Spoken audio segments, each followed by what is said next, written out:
Okay, so hello everyone. Well, in this presentation, I wanted to make an overview into what are DC and AC motors.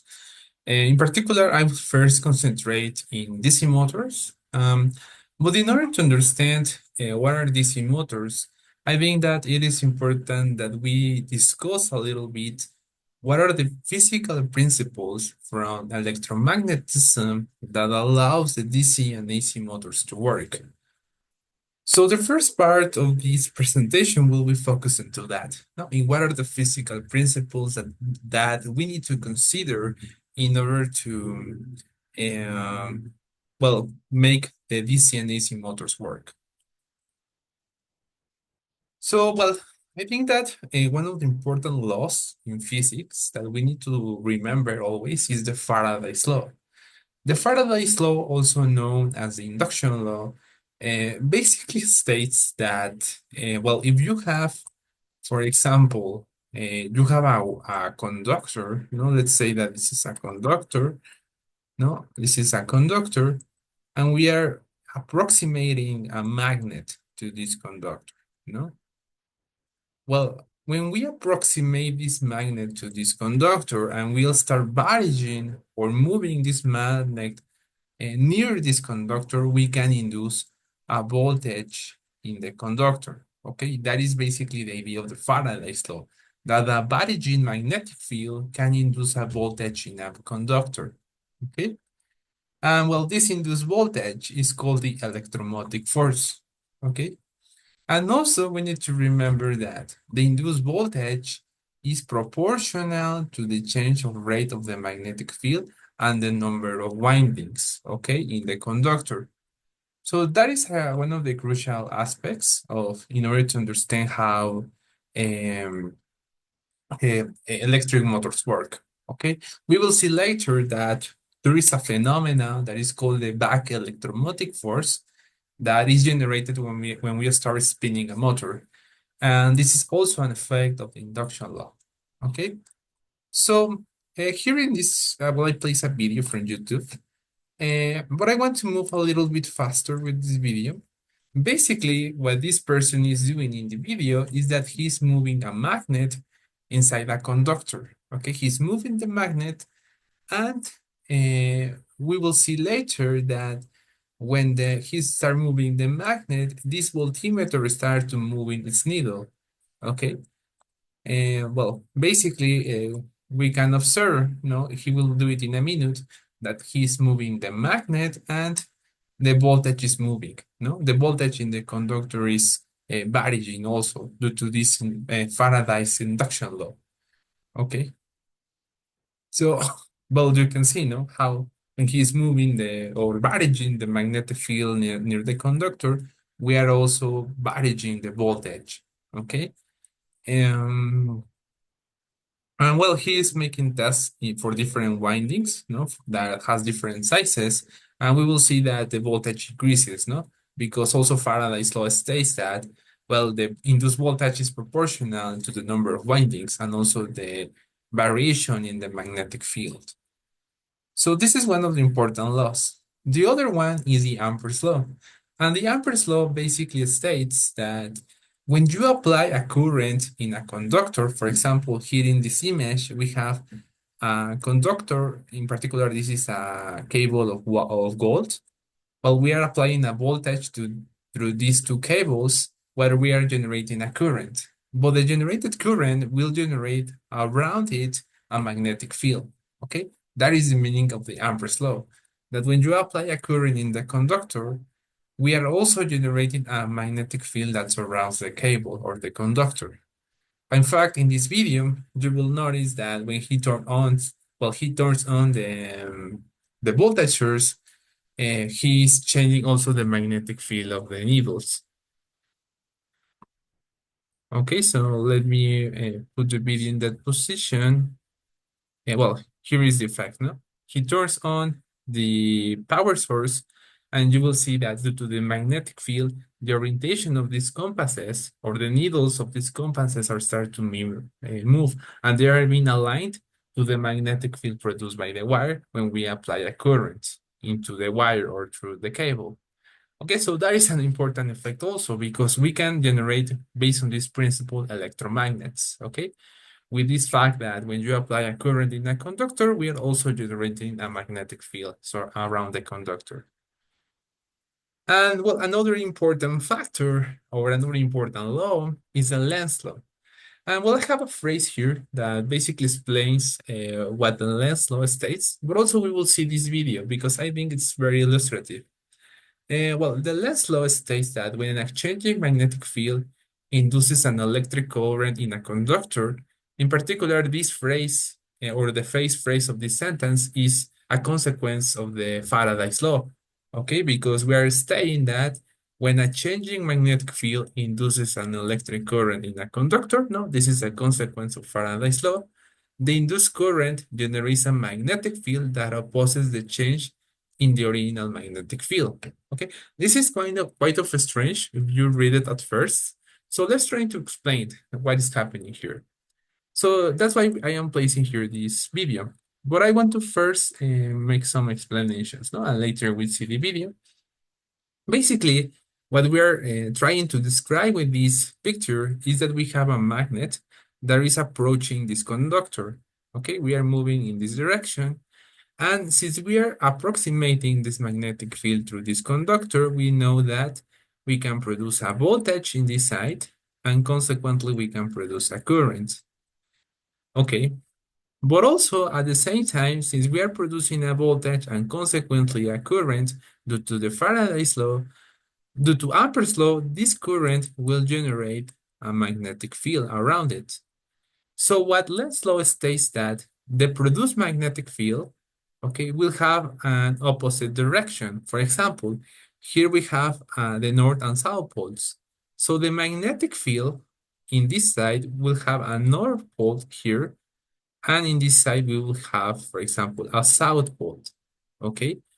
So basically, this means that the magnetic field producing the conductor will have an opposite direction, okay?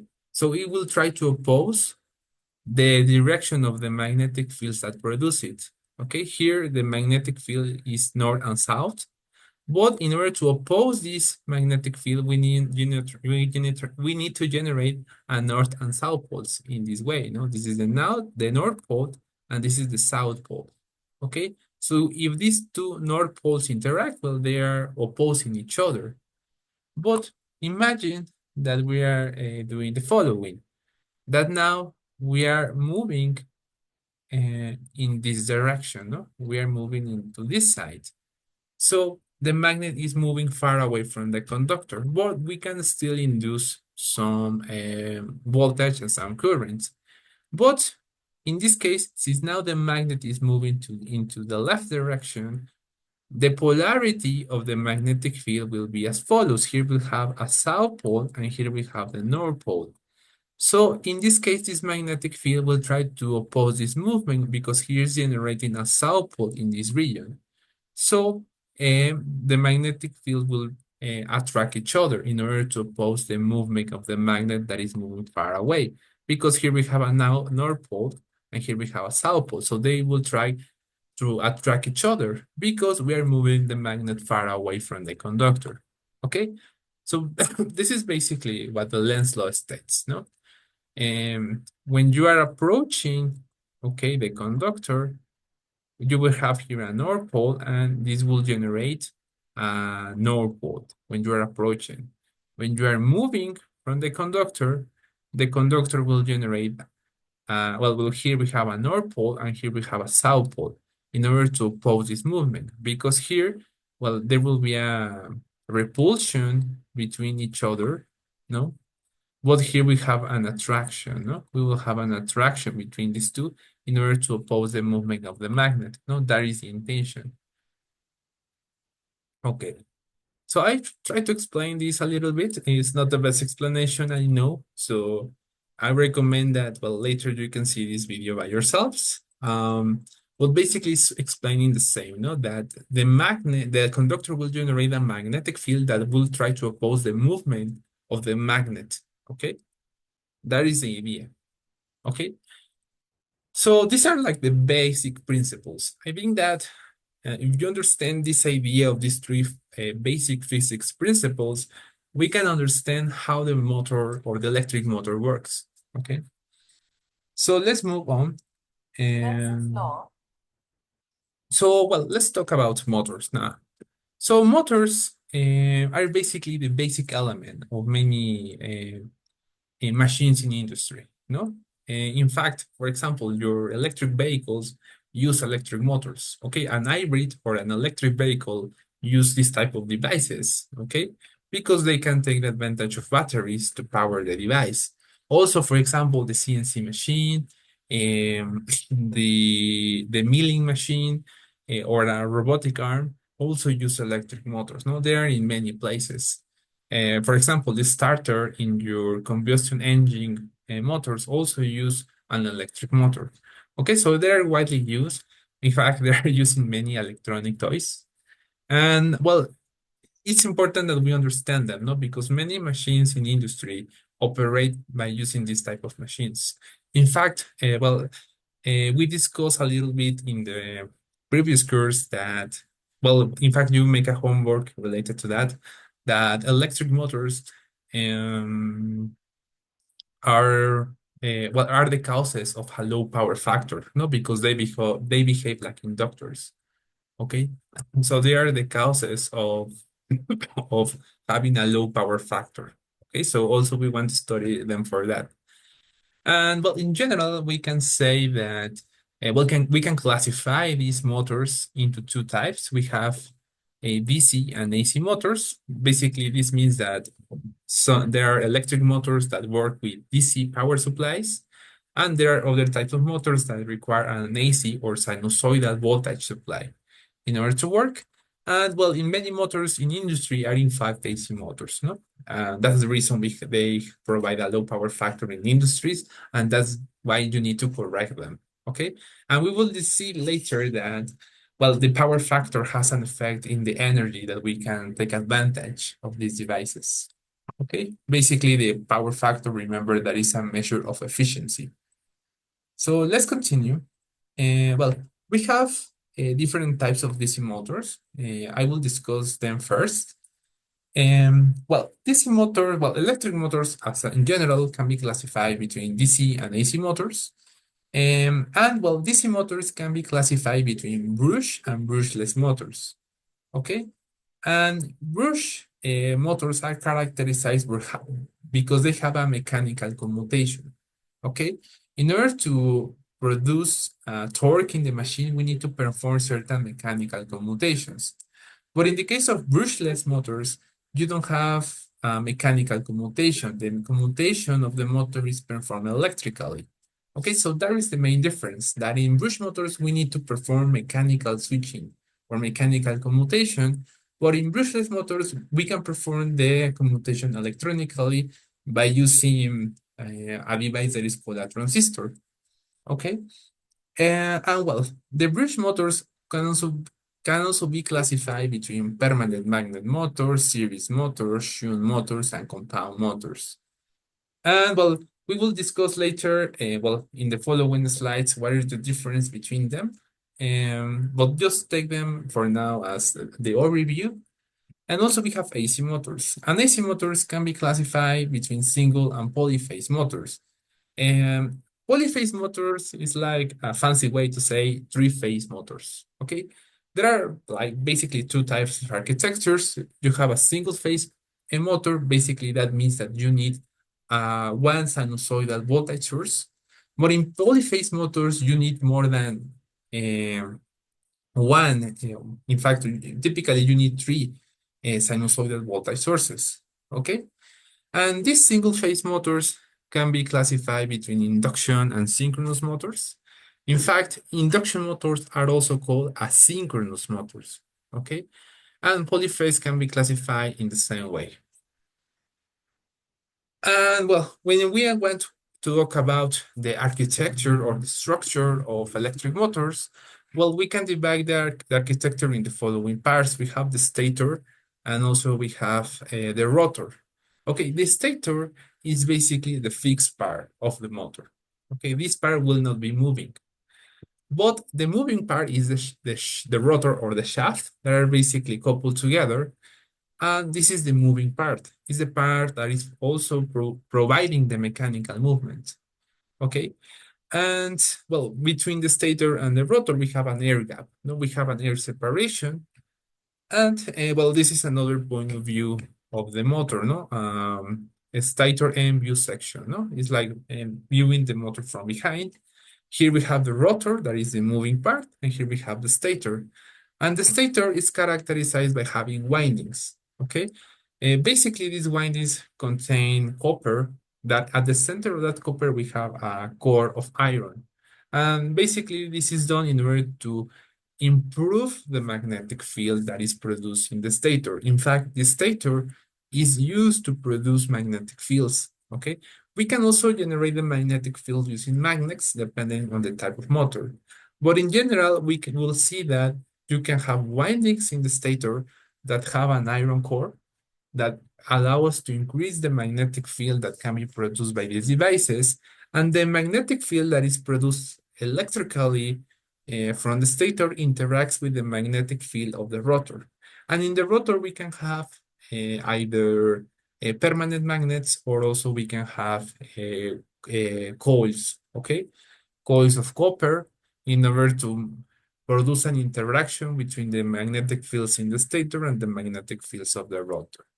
Okay, so this is the general structure, and these are the main two parts that you need to remember.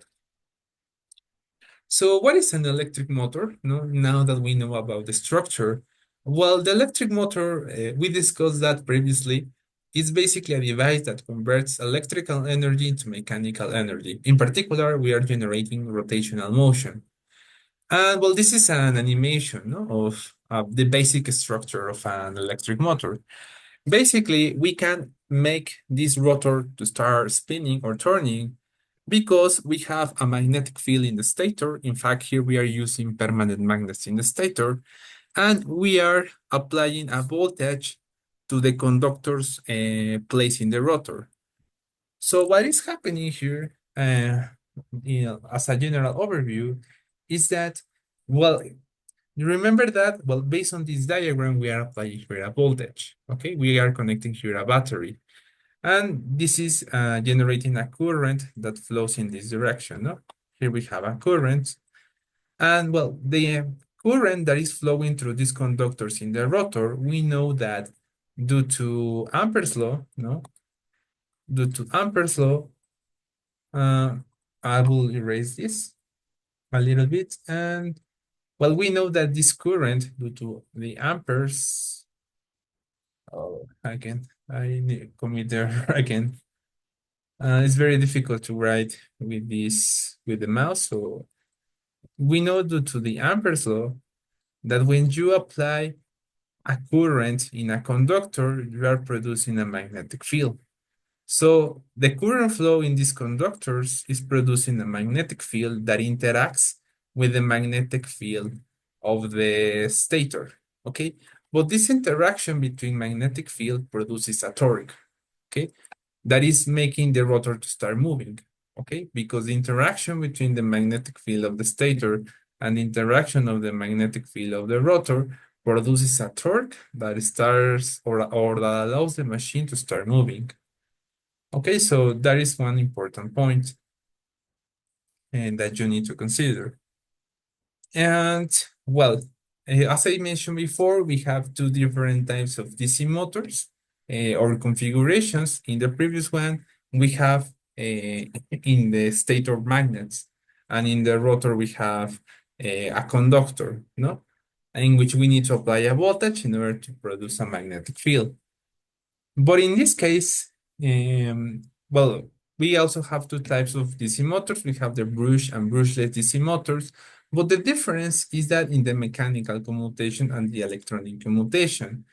In order to generate a magnetic field in the rotor, we need to play these brushes and the commutator. Basically, these two elements allows for the current to flow from the battery to the, no, this is the battery, and is moving through the conductors, through the brushes and the commutator. But this commutator is mechanical, okay? And well, in the stator, we have permanent magnets that interact with the magnetic field producing the rotor to produce the torque.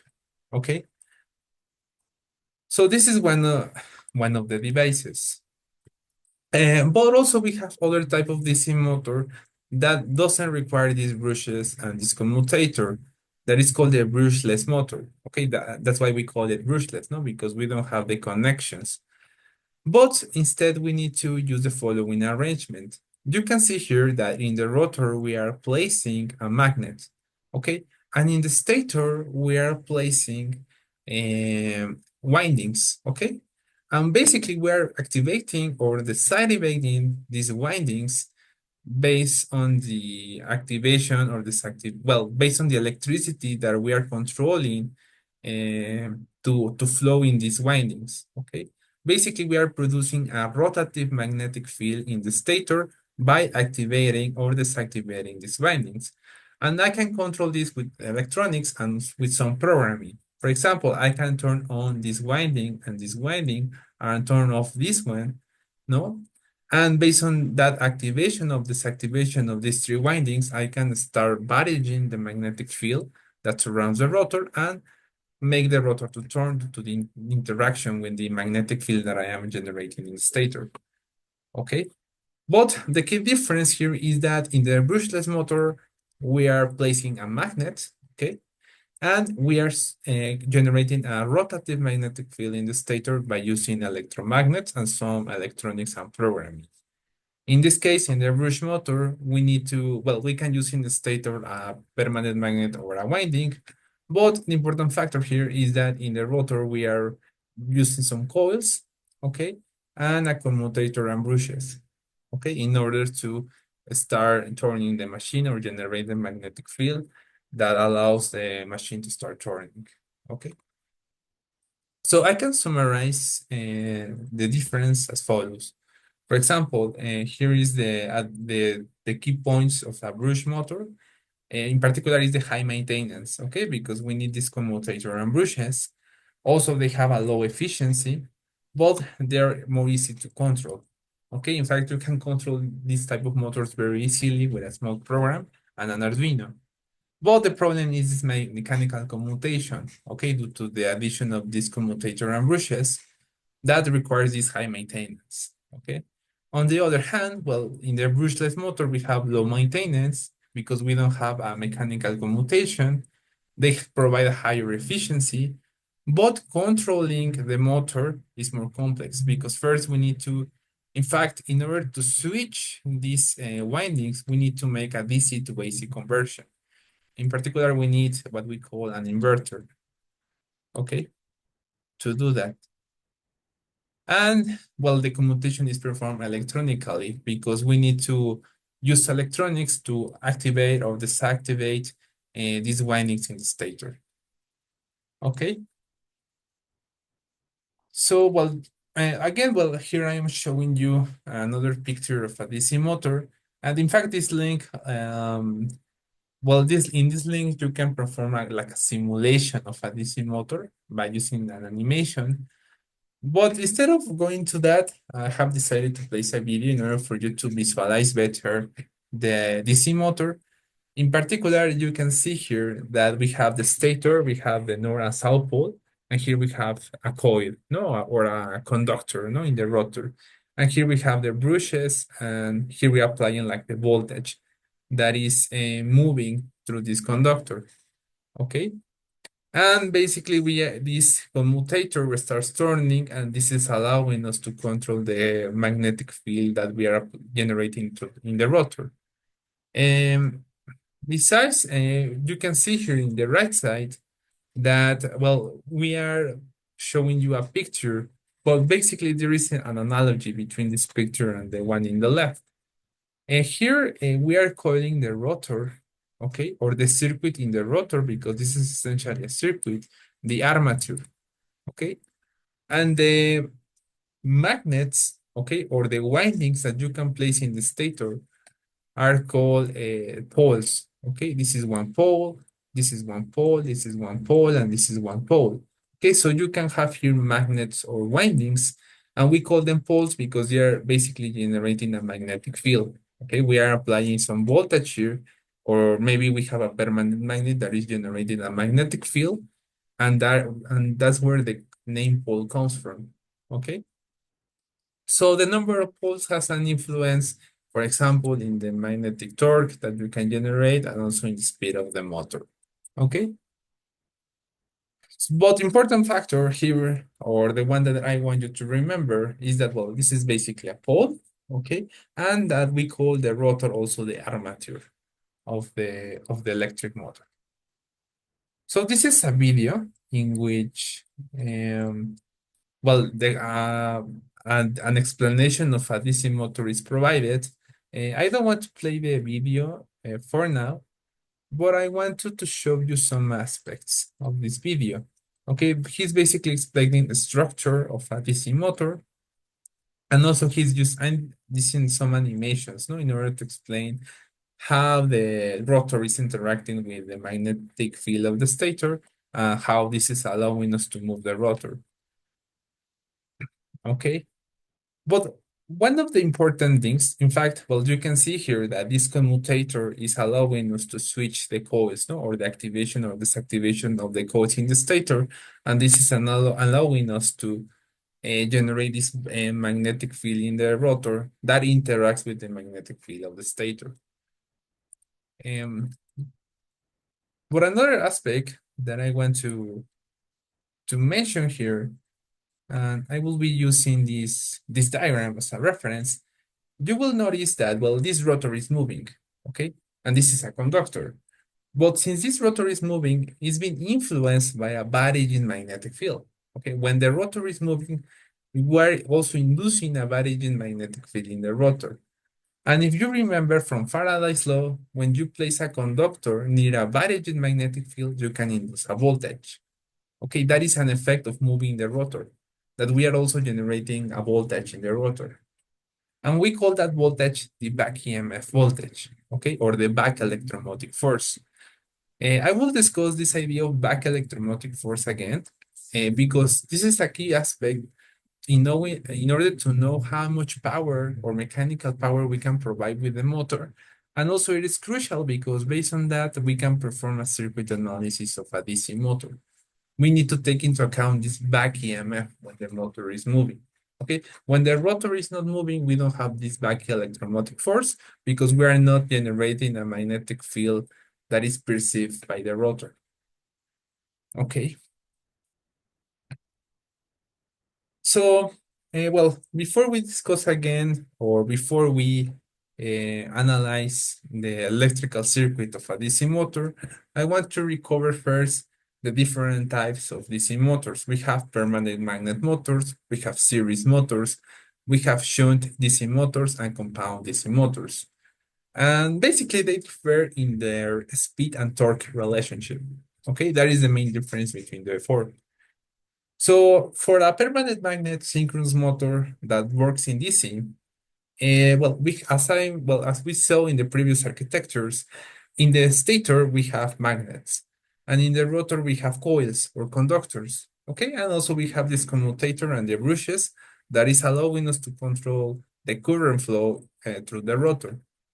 Okay, and well, this type of motor is simple in its construction, and they are used in the starters, in automobiles, washers, and toys. Okay, there are the typical applications of this permanent magnet DC motor. And well, we can also represent the circuit of this permanent magnet DC motor as follows. First, we have the resistor. Okay, we need to consider the resistance of the conductors placed in the rotor. No, I am referring to these rotor coils. Okay, but also, well, these coils placed in the rotor behave also as inductors. So they have a particular inductance, no? Or we can model them as inductors. But since here we are working with a DC voltage, we can omit this parameter because we know that for DC, okay, the impedance of an inductor is equal to J times omega times L. But in the DC, well, when we are using a DC voltage source, the frequency is equal to 0. So the impedance of this element is 0, So we can omit this term, okay, when we are working in DC because this element doesn't have a contribution. So we can solve this circuit by considering the voltage that we are applying to the motor and the resistance of the coils in the rotor. And also we have here the back EMF voltage. That is the meaning of V sub B. Okay, this refers to the back electromotive force. That remember that this back electromotive force is a consequence of moving the rotor that has conductors inside a varying magnetic field, because due to the Faraday's law, we know that the magnets in the stator will produce or will induce voltage in the rotor. Okay, so we need to take into account this parameter in the circuit. And well, in fact, you can see through this relationship that we can compute the current that flows through this motor by taking the voltage minus the back EMF voltage and divided by the resistance of the coils.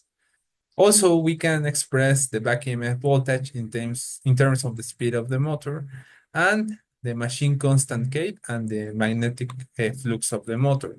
Okay, these two parameters are typically given in the data sheet of the motor, but this is a way to understand the electrical behavior of a DC motor. Okay, in fact, it's as simple as it is. No, you only have two elements, no, plus your voltage source to analyze. And well, this is another way to describe the electrical circuit of the DC motor. Here we have the armature, no? This is the armature of the motor in which we have lumped together the back EMF voltage, that is the meaning of this letter EV, and also the armature resistance, that is the resistance of the rotor. And here we are applying the voltage, no? This is the DC power supply, okay? And here I am only mentioning that, well, the back EMF voltage is equal to E sub B. And, well, this is equal to the machine constant of the motor, the magnetic flux of the motor, and also the motor speed. Okay. And, well, I placed the link for a video and that more or less explains it, the back EMF. Well, that is the reason, no? So basically the back EMF is the induced voltage in the rotor to the movement of the same rotor inside a magnetic field. Okay. So if we analyze well, the speed and torque relationship of a DC motor, well, we need to consider the following expressions. First, we know that the torque of an electric motor is given by the machine constant K, the magnetic flux of the motor, and the current of the motor. So if we know these three quantities, we can compute the torque. But also, well, we can relate the torque by using the following expression, no? That we know that the torque can also be computed as follows. If we substitute the value of the current of the circuit into this expression, we will have the following relationship. And you will see that the torque, well, depends again in the machine constant K, the magnetic flux. And this is the current value expressed in terms of the voltage, okay, of the motor and the speed of the motor. So based on this relationship, we can state that the torque has a dependency of the speed, no? There is a relationship between the speed of the motor and the torque that the machine can provide. And well, based on that, well, we can generate the following curve for a permanent magnetic motors. But the important factor here is that, well, you will notice that as you increase the speed of the motor, the torque is reduced. And well, this is clear by this expression, no? If you increase too much the speed, no, this term will be higher and you will have a lower torque, okay? So that is an aspect to consider. And also, if you reduce the speed, well, you will have a greater torque. Okay, and also, well, you have different curves, or yeah, you will have different behaviors or different speed and torque relationships based on the level of voltage that you apply to the motor, no? Basically, this means that the higher the voltage, the higher the torque and the speed relationship you will obtain. In fact, we will see later that the higher the voltage that you apply, the higher the speed that you can obtain from this type of machines, okay? But also you are decreasing the torque that you can produce, okay? And well, here I am showing you the electronic circuit of the other types of DC motors. First, you will see here that for a series motor, we have the back EMF voltage and the armature resistance, but in series, we have this inductor or this shunt. Okay, we also call this a shunt. And this shunt is connected to the power supply. Okay, what we call a shunt motor is a little bit different. Here we are using, well, we are placing here the armature resistance and the back EMF voltage, but in parallel, we are placing the shunt field, okay? And a compound motor basically is a combination of the series and the shunt motor, no? Because, well, you can see here that we are placing in series a shunt field with the armature, but also in parallel, we are using another shunt, okay? So it's like combining the series and the shunt motor in one element. The important factor here is that, well, the idea of having all these type of architectures is that we want to produce different speed and torque relationships. For example, for a series motor, you can see that the behavior or the relationship between speed and torque is similar to the permanent magnet DC motor in the sense that, well, when we are increasing the speed, we are also reducing the torque. Or when we are reducing the speed, then the torque is increasing. But you can see that, well, the transition is more exponential in a way. In the shunt motor, we want a motor that can provide different torque values without changing too much speed. Okay, you can see in this curve that we can travel through all the torque plane or through all the torque axis without changing too much speed of the motor. Okay, and the compound motor is like the middle point between the two. Okay, we want to decrease a little bit the torque of the machine when we increase the speed, but also we don't want this variation to change too much. Okay, that's why this compound motor is like the middle point between them. But well, the use of one or another depends mainly on the application, no, that you want to develop. Okay, so just take that into account. In fact, you can search for application, but also that depend on the design, no, in the thing that you want to move or the thing that you want to control with these electrical machines. Okay, so, well, another important factor that I wanted to mention is that here we have some equations that allow us to compute the mechanical power that electric motor can provide. For example, here we have a relationship for the mechanical power in which you need the speed of the motor in radians over second times the electromagnetic torque. And we can define the electromagnetic torque as the machine constant K times the magnetic flux of the motor times the current of the armature. And also we can compute the mechanical power by knowing the back EMF voltage and the armature current. So in fact, well, these two equations are giving us the same information, but we need different parameters. The important fact here that I want you to notice from these equations is that, well, if you equate or you make equal this expression and this expression, CE omega is equal to the back EMF times the armature current. And well, we can notice here that the speed of the motor depends on the voltage that you apply times, well, the back EMF voltage times the armature current divided by the electromagnetic torque. Based on this, we can say that the speed of the motor has a dependency on the back EMF voltage, but also in the current.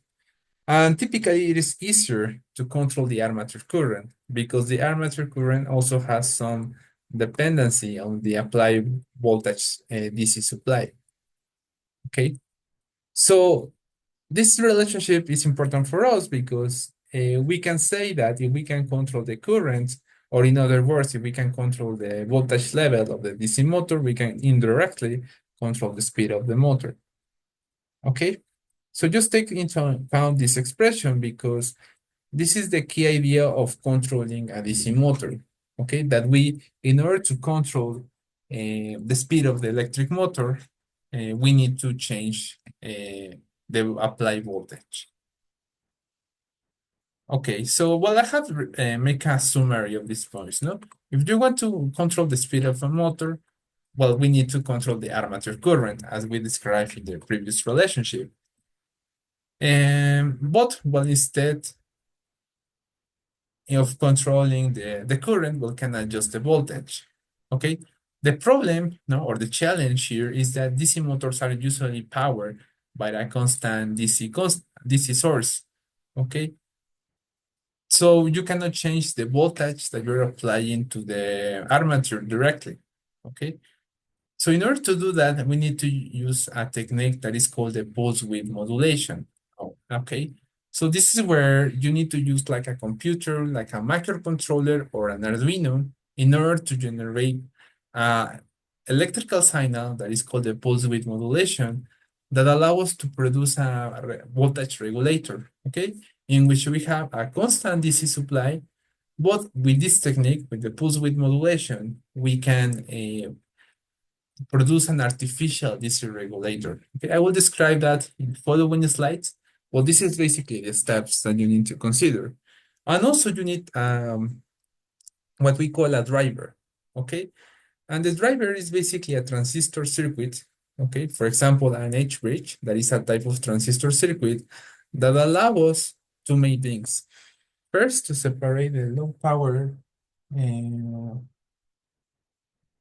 low power devices from the high power devices. Okay. And because, well, typically DC motors demand greater voltages and currents that the computer that you're using to control the motor. Okay. So this transistor or this H-bridge allow us to separate the low level or the low power systems from the high power system. Okay, and that is the meaning of isolating the control electronics from the power electronics. Okay, because typically the microcontrollers will operate at a lower power compared to the motor that will require higher power because it demands higher currents. Okay, and well, in order to generate this driver, that help us to control the motor without using, without damaging the computer, is basically this driver that consists of a transistor. Okay, the transistor, well, you can understand at least for this course that a transistor is basically like a switch. Okay, well, this switch, okay, can operate electrically. Okay, and I can control or I can open or close the switch by applying a signal in these 2 points in this node. And in this node, I can apply a voltage between these two nodes. And this voltage can come from an Arduino, no? Okay, the Arduino will generate a voltage that will have a level between 5 volts to 0 volts. So when I apply 5 volts between this node and this one, well, I will activate or I will close the switch. Okay. So if I close the switch, I will allow for the current to move in this direction. Okay. But when I apply a 0 volts here, the switch will be open. Okay, the switch will be open, so there will not be current. There will not be current flow. Okay, when you apply 0 volts between these 2 points. So the transistor will be open and there will be no current flow. Okay, so by using this voltage signal applied between these 2 points, I can open or close the switch. By doing that, we are controlling the current flow in the motor, and also we can activate or deactivate the motor. But in order to control the speed, okay, or produce a varigin or a voltage regulator in order to change the voltage that is perceived by the motor, I need to produce or input a particular electrical signal that is called the PWM signal. Okay, so I need to produce a certain square signal that has a value between 0 and 5 volts. Okay, And based on that PWM signal, I can produce a voltage regulator that will allow me to change the voltage that is perceived by the motor. Also notice that here I am using another symbol that refers to a diode. The diode is basically an electronic device that only allows the current flow in one direction. And this is denoted by the direction of this arrow, okay? So this basically means that the current will only flow in between this loop, okay? But it cannot follow in this direction. The idea of placing this diode in parallel with the DC motor, no, you can see that these two are in parallel, is to prevent that the current that is stored in this motor, because remember that we are using coils in the rotor. So these coils behave as inductors in some sense. So we are storing energy here. But when the energy, well, when I stop powering the motor, the energy can go back to the source and we can damage the source. So in order to prevent that, we need to place this diode in order to control the direction of the current flow, no, and that the current only moves in this small loop, okay, and doesn't go back to the voltage source. Okay, so that is a critical point that we need to take into account. Okay. And well, what is this pulse width modulation? And basically, the pulse width modulation is a signal. In fact, this is a voltage signal in which we have 0 volts and 5 volts. Okay. And this signal has a particular period and frequency. Okay. And basically, by controlling the time that the signal is on, or in other words, has 5 volts, and the time that the signal is off, that means that it has 0 volts, we can control a parameter that is called the duty cycle. That is basically taking the time that the signal is on divided by the period of the function. That is essentially the time that is on plus the time that is off. Okay? And based on that, we can, well, and we multiply this by 100 and we can produce what we call the duty cycle. That is basically a percentage. So the higher the percentage, the higher the voltage that you can provide to the motor. Okay? For example, here in this diagram, you can see that, well, if you are applying a duty cycle of 0%, you are applying a voltage of 0 volts. When you apply a duty cycle of 25%, you are applying to the motor the 25% the 25% of 5 volts. Then if you increase the value to 50%, you will apply the 50% of 5 volts and so on. Okay.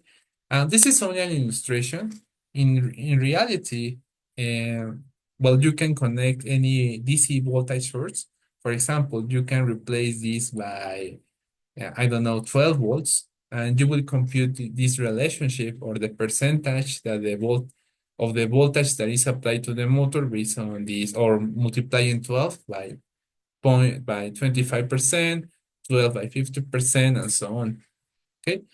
Well, this is a way in which we can control the DC supply that is provided to the DC motor. Okay.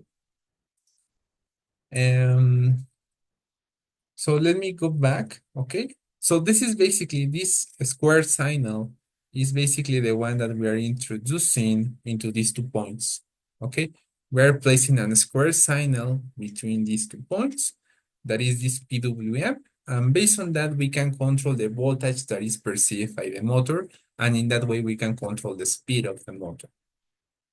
Okay. But there is another thing. This circuit only allows us, okay, to control the velocity, but the problem is that the motor will only be spinning in one direction. But we want to sometimes to control the direction at which the motor is spinning. So to do that, we need to use what we call an H-bridge. The H-bridge is basically this circuit in which we have the motor, but notice that we have here some transistors. Remember that these transistors are basically switches. Okay, so here we have one switch, Here we have another switch. Here we have another switch, and here we have another switch. So if I, for example, activate this transistor by applying a voltage in this point, well, I will be closing the switch and the current will flow in this direction. And if I close also this switch by applying a voltage here, well, the current also will flow in this direction. And let's say that here I am applying a voltage of 0 volts, here a voltage of 0 volts. Okay, so if we apply a voltage of 0 volts here and here, well, these switches will be open. Okay, so there will be no current flow, okay, in these parts. And well, in this case, the current will flow in this direction. Okay, and I can make that the motor spins, for example, clockwise. But if I do the opposite, let's say that I apply 5 volts here, 5 volts here, and here I apply 0 volts, and here 0 volts. Well, the current will flow from this point, then will go from this point. Now I have already changed the direction of the current, and then it will go to this point, okay? So by doing that, we are changing the direction at which the current flows inside the motor. And by doing that, we can change the direction at which the motor is spinning, okay? That is the idea of using this H-bridge, to control the direction of the current flow, because that allows us to control the direction at which the motor is turning or it is spinning. Okay, so this is basically a diagram of, well, the same diagram of the H-bridge. The only difference here is that, well, we are replacing the transistors with switches, and you can notice that when you close this switch, and then you go to this switch and this switch, you can control the current flow. Okay. And well, there is a problem here. Okay, basically this is another illustration of what I was explaining previously. And the important factor is that, well, you need to be careful when you are activating these transistors. For example, if you close this one and this one, well, basically, I can rearrange this circuit as follows. Here I have my voltage source, okay, my DC voltage source. But the problem here is that if you close this switch and this switch, you will produce a short circuit, okay? It's like drawing this as follows, no? And there is a problem because, well, we don't have a resistance here, no? In fact, we know that the resistance of this cable is 0, okay? So if you apply, for example, the current and based on the Ohm's law, you will have the voltage divided by the, well, resistance, but the resistance is 0, so the voltage divided by 0, this in theory will be infinite. The problem, well, the problem is not that the current is infinite. The problem is that this cable will not support that current, and you can burn circuits. Okay, so you need to be careful about this configuration because you can burn your device. Okay, but there are protections. Okay, and in fact, I think it is impossible to make this with a H-bridge that you can buy in an electronics store. Okay, but just take that into account. You know that, but this can be very challenging. You know, you need to be careful if, by analyzing this because you can burn many things. Okay. And well, we almost finish. Okay. So, well, what is the problem of DC motors? No, in particular, brush motors is that, well, in order to reverse the current, well, you need to use these brushes and the commutator. The problem is that the contacts or in the commutator suffer from sparks and wear. Okay, that, well, in the video that I placed at the beginning, they show you that they produce electric arcs that can damage the commutator. Hence, we need to use, well, the brushes needs to be periodically changed and the commutator must be resurfaced. Okay. So brushless DC motors were developed to avoid that, to avoid the mechanical commutation. Okay, and the idea of brushless motors is that by activating these windings placed in the stator, these copper coils, that have an iron coil at the middle, we can switch the stator and start moving produce a variable magnetic field in the stator by activating these windings electronically, and by doing that, we can produce a magnetic field that allows us to move the magnet in the rotor. Okay. But the advantage is here is that we are commutating the motor electronically. But moving these DC motors is more challenging because, you need to program a microcontroller in order to generate the necessary sequence in order to perform this behavior. So you need to program that. And that is a little bit complicated. And also you need to use transistors again, but in this arrangement, okay? We will not be deeping into this because it takes its time, no? What I can tell you is that I spent one whole semester trying to move one of these things with a microcontroller and also design the circuit. So it's not so easy, to analyze that and also to program that and move it physically, it takes its time. But I only showing you in order for you to see that basically in order to control the speed of these motors, you need a microcontroller, that is necessary. Also, you need the power supply, but also you need this driver, that is the electronic controller that will help you to convert, not convert, but to send the necessary signals to this device in order to control your motor. But also this device allows you to separate the motor that has a higher power demand compared to the microcontroller that has a lower power demand. And another type of motor that you can encounter is the stepper motor. No? And the idea of the stepper motor is that, again, we have windings in the stator that we can activate. No, they are basically electromagnets. But the idea is that we can activate them in certain sequence in order to move slightly the rotor. And they are useful because you can control the angular position directly. Okay, you can control the degrees at which the rotor is moving. And that, and that is very useful, for example, for CNC machines and 3D printing. In fact, if you go to the CNC machine or to the 3D printing machine, you will notice that you have stepper motors, okay? That are essentially DC motors. Another type of DC motor that also allows you to control the angular position of the shaft of the motor is the servo motor, but it operates differently, okay? In this case, we need to have like a feedback mechanism inside the motor. Okay, in fact, we need to use some control, a PID controller to develop this servo motor inside this device. But you can control the degrees by sending a signal. Okay, in fact, this is a PWM signal, and based on the duty cycle of this PWM signal, you can control the degrees of movement. Okay, for example, you can send this square signal and move the shaft to 0 degrees, 90 degrees, or 180 degrees.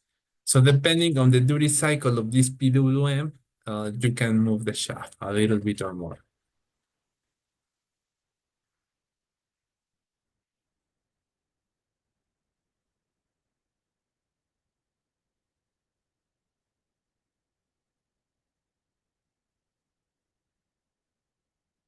Okay,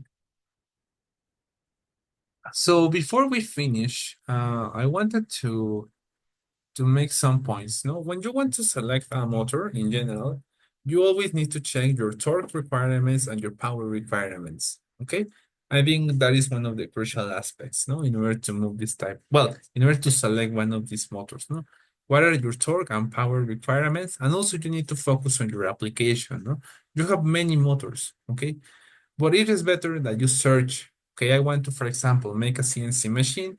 Well, you'd not be using, for example, a servo motor. Maybe you are using a stepper motor, okay? Or maybe you need two different types of motors. Okay, but that depends mainly on the application that you want to develop. Okay, there is no rule for that, but you need to be careful about the selection. There are many motors, no, that you can search on. So this is a small homework that I wanted to well, that I want you to make. Basically a research homework. I want you to search and explain what is the L298N. No, basically this is a driver, it's an H-bridge. And well, I want you to explain how this electronic component works, explain its connections. You need to generate a truth table that describes how the L298 works, and also search for the Arduino code to control the direction of the DC motor. Okay. Well, and I think that we can start this exercise tomorrow. Mm, okay, so yeah, we can start this exercise in a following video. And well, I think that's it for this video. So I hope you like it and see you later. Mm.